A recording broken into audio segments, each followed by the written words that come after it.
Hi there, I'm Chris Garcia, and this is my new unboxing video. And what I'm going to be unboxing is Aspen Magazine, issue 4. Now, those of you who don't know anything about Aspen are in the majority.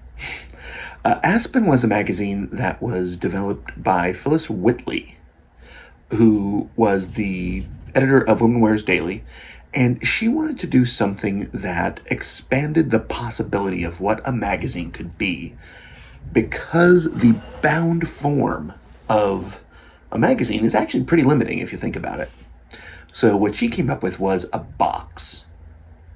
And in the box would go articles, ads, audiovisual material, so film, flexi-disc recordings, tapes, those type of things, and would be a presentation. And what she hit on eventually was this idea of each issue of Aspen Magazine being a theme, usually bringing in a big name designer or co-editor.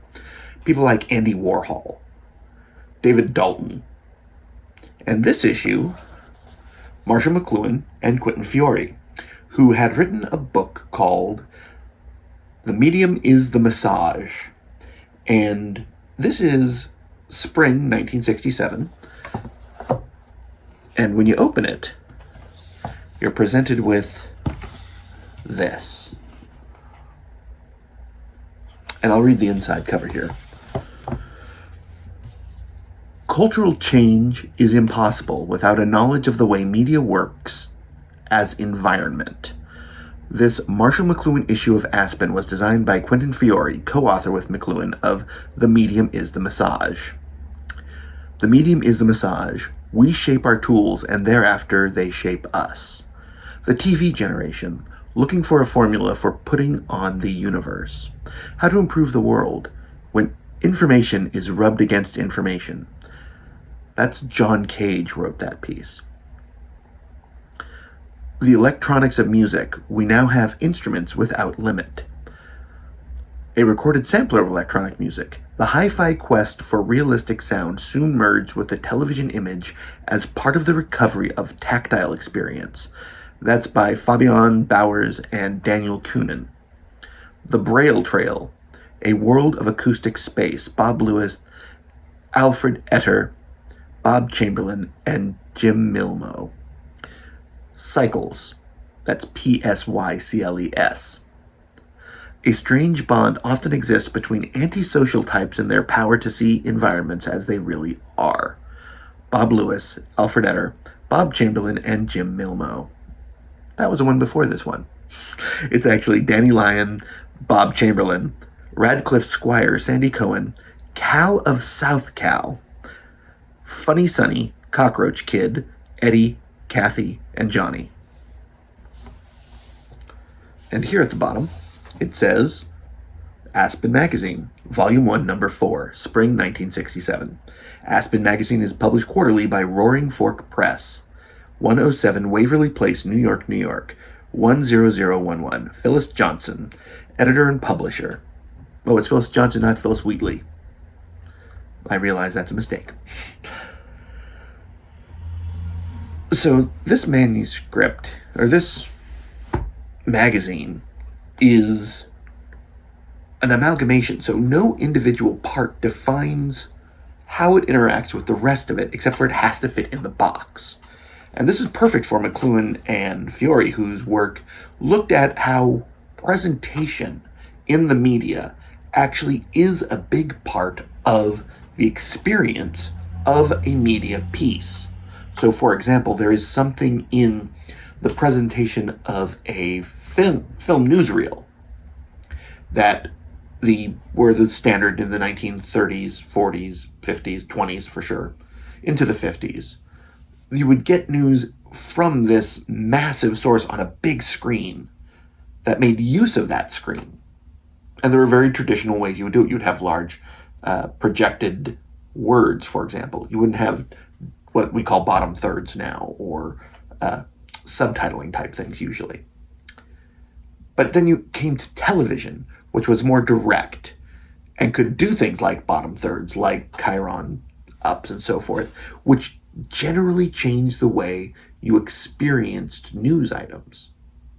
And this is really important because the medium, how it is presented to you, determines how you interact with it. Now, I know a lot of people who, when you apply this to sort of the arts, things like, audiobooks versus regular books, for example, and that shows my personal bias. They say there is no difference because it's the same story presented. And there's also the idea that you are doing different work within the acquisition of the story in both of those. And I think I tend to fall into that thing. A lot of this is sort of about epics like that. And here you see this is a booklet.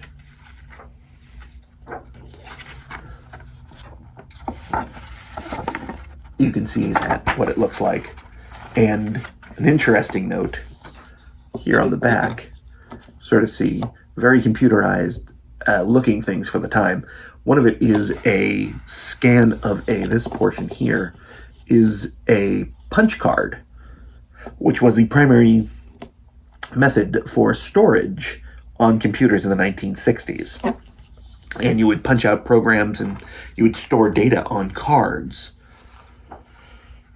This is The Electronics of Music by Fabian Bowers and Daniel Kunin, and I'll just read a little bit of it. Today, the word music is as outmoded as the word shay, and has about as much connection with what is going on in America, Europe, and Japan as utrup has with choruses. Perhaps we should substitute Edgar Varè's definition of music as organized sound, providing we add two words from John Cage, making it organized sound and silence.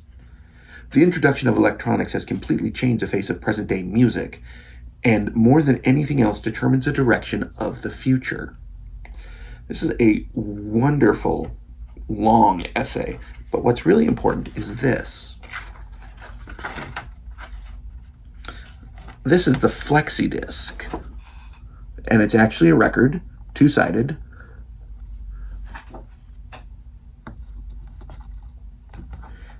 And on this side is Horn, a coalesce from antiquity in the guise of an object groupé by Gordon Mumma, one of the true legends in the world of electronic music and new music. Really a musical philosopher in many ways. Done by the Once Group Theater Ensemble, a sonic arts group, and the Merce Cunningham Dance Company. Merce Cunningham also had a long association with Aspen. I believe he had several pieces in it. Gordon Mumma was on French horn, Robert Ashley on cybersonic console, and George Kikyopo on cybersonic console. And at the bottom here, there's actually a little phrase. I haven't noticed this before. Horn is a live performance electronic chance composition. The sound source is a French horn fitted with a special mute containing a microphone. The sounds from the microphone are fed into two cybersonic consoles, transistorized sound modifiers. The consoles are operated by two performers who determine the continuity of the work during each performance, according to conditions specified by the composer. Thus, the composition changes at each performance. So that's Horn.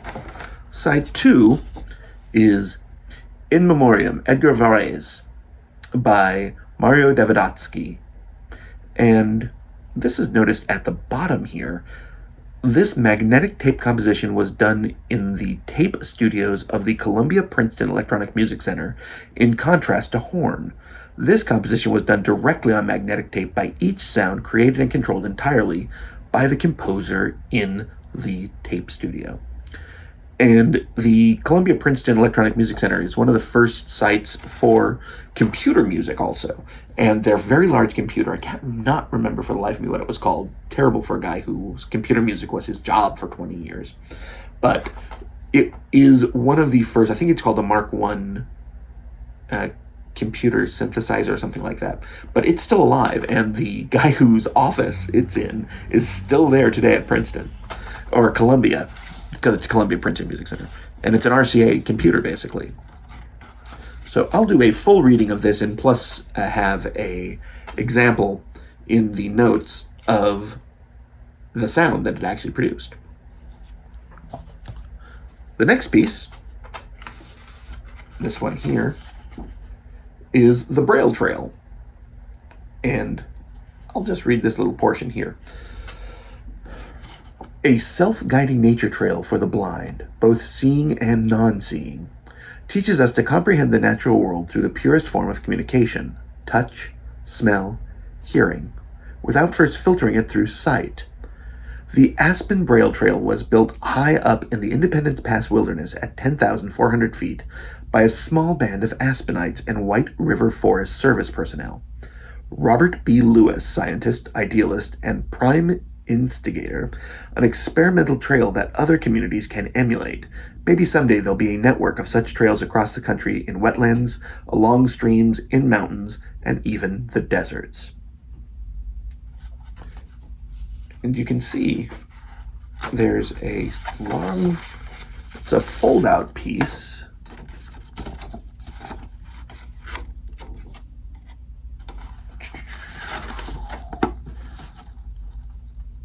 As well as just a regular booklet, so it sort of folds in on itself. It talks about the various stations, and how it works is there's a map. You can see the map there. And then it takes you from step to step. So step 1, highway end of trail. Welcome to the Roaring Fork Braille Trail. This is a cooperative effort of certain citizens of Aspen and White River National Forest, which we hope will add another dimension of life for the blind and the life of the nation. And then it says, Station 2, bridge entrance, left. Station 3, mid-bridge, left. So it gives you sort of descriptions, and then it says the number of steps needed at times. So Station 5, 8 steps right. Station 7, 11 steps left. Station 6, 15 steps right. And this is a very interesting concept piece. This is sort of, I would almost argue, an environmental art piece, that it is taking the environment and it is making a creative work within it. But at the same time, it is a work that is necessary for people who are not seeing to be able to understand how you can go through this path and what they're looking at. What this doesn't include, sadly, is Braille. There is no Braille on here whatsoever, which makes it more or less just for the seeing, which is a very, very strange concept. So this is called Cycles. And this is from, on the back here, from The Medium is the Massage. The poet, the artist, the sleuth. Whoever sharpens our perception tends to be antisocial, rarely well-adjusted. He cannot go along with currents and trends. A strange bond often exists among antisocial types in their power to see environments as they really are. From The Medium is the Massage by Marshall McLuhan and Quentin Fiore. And it's another sort of poetical piece. And it's interesting that it is and I say poetical on purpose, because this is from Danny Lyon, Bob Chamberlain, various folks, and it is fascinating in that it isn't necessarily a story. It's almost the best way that I could sort of put it, it's a personal essay that is multifaceted, and it's presented in this form that takes advantage of, as you can see, it's, again, another different shape. You couldn't do this sort of thing in a traditional magazine.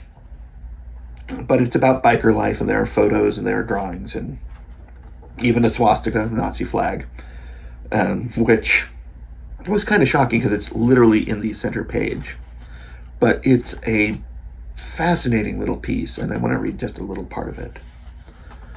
Danny Lyon. So much has been written about outlaw bike riders recently that the published material long ago surpassed the reality it claimed to deal with. Outlaw bike clubs are not new. 10 years ago, their members already were living limitations on themselves on television. Imitations of themselves on television. What is new is that lately everything about motorcycles has become commercially valuable, including talk. So we have been experiencing a great deal of it. The talk is not been directly fabricated, but it falls on ears so anxious to hear it that it becomes, in effect, the cause of the subject portrayed. There are a number of posters in here. This one is kind of cool.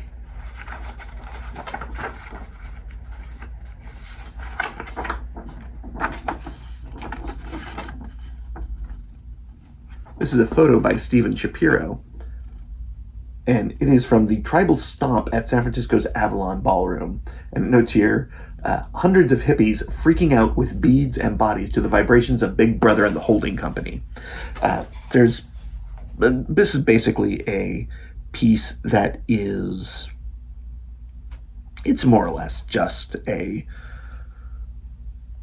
bit of talk, really, but it's nothing spectacular. The image is better than the word, and on the back it says the TV generation.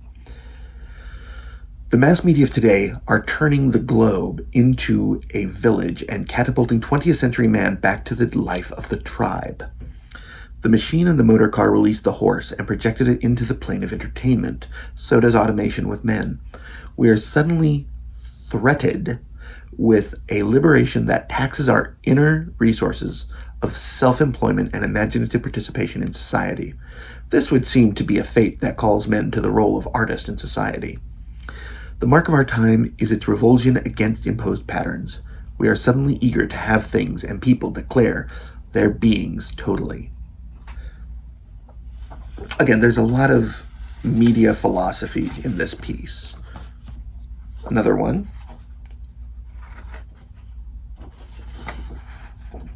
This is a wonderful John Cage piece.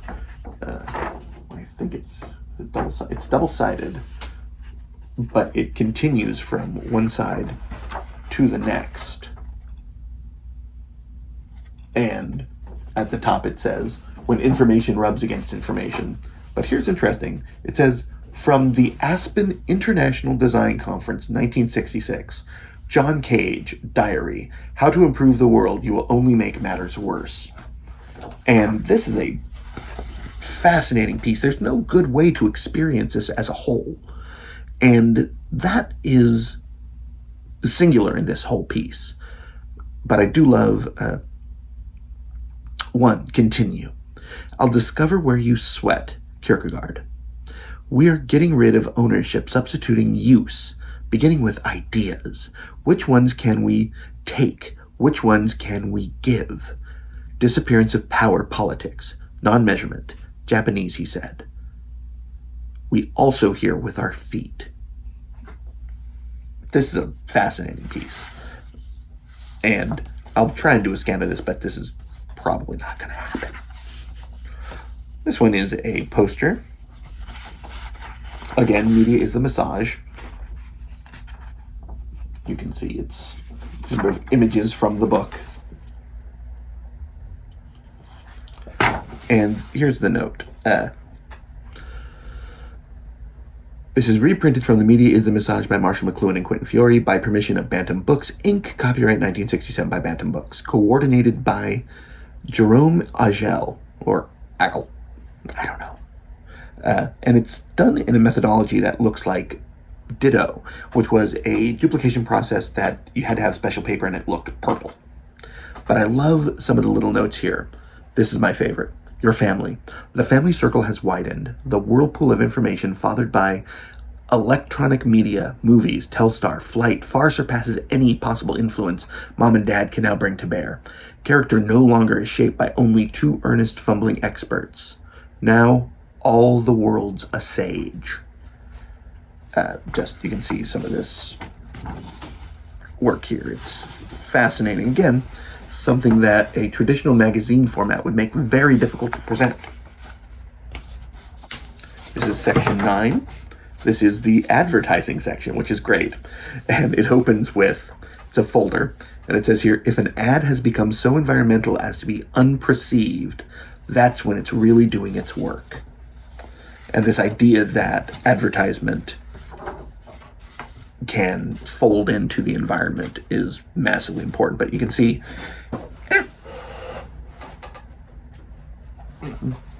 the things like here, this is Remy Martin with a wonderful little piece. It's an actual story. How to be a cognac connoisseur in one joyful lesson. All cognacs are brandy, but only one brandy is cognac. It's produced only in France from grapes grown in a very special region, the cognac region. And there's a little thing. Again, this piece, if it weren't branded with the Remy Martin note, would just be another story, thus proving Marshall McLuhan's point and also probably bringing in advertising money. Things like this one, the French aperitif wine with a dual personality, Raphael. And even better is there has a great set of drink things on the back. Of course, Gordon's. And this one is a bunch of limericks, and you can see it's a fold-out with some neat art. I love this one. Professional football is grand, said the chap, martini in hand. I bring Gordon's along, so I never go wrong. They're premixed and much in demand. I love that one. This one, another one. You can see it's got a 1960s businessman and stewardess. Said the stewardess during a flight, my passengers know just what's right. After careful reflection, they want Gordon's perfection, a premixed martini delight.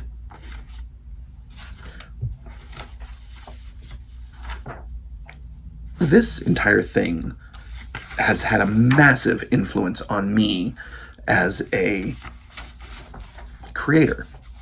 And you can see there's also in here a newsletter from a guy named Dick Higgins.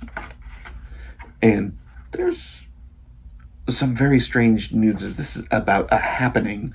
I love this. Oh, this technique business. So often technical innovations are confused with idealistic ones. There's a piece for the Aspen Music Festival in 1967.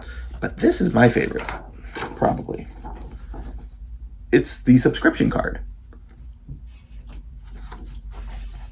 So you can see, this is another good piece that it's a single-sided piece called Should We Also Flood the Sistine Chapel so tourists can get nearer to the ceiling? Earth began 4 billion years ago and man 2 million. The age of technology, on the other hand, is hardly 100 years old, and our time chart, we have been generous to give it even the little line that we have. And this is from David Brower, the executive director of the Sierra Club, encouraging people to come on board. So, rightfully an advertisement. Again, this has had massive impact on me personally. My zine, Journey Planet, sort of has this idea. Every issue of Aspen Magazine, after I believe issue 2, was themed. And it brought on a different editor. This is what I've been doing with Journey Planet, me and James Bacon, for years. And it's this idea of how do we present a work that is, one, identifiable as a themed idea, but whose point of view has to do with not only with the people who are continuing it, the Phylis Johnson in this case, and the people working with her, in my case, me and James and Team Journey Planet, but how do we make it all into a collective thing that then brings in outside voices? And, that is what Aspen Magazine was doing. That's what Journey Planet's doing. And I'm really pleased I have now one of these, my own. These can go for a lot of money. This one is a little beat up, but it's mine.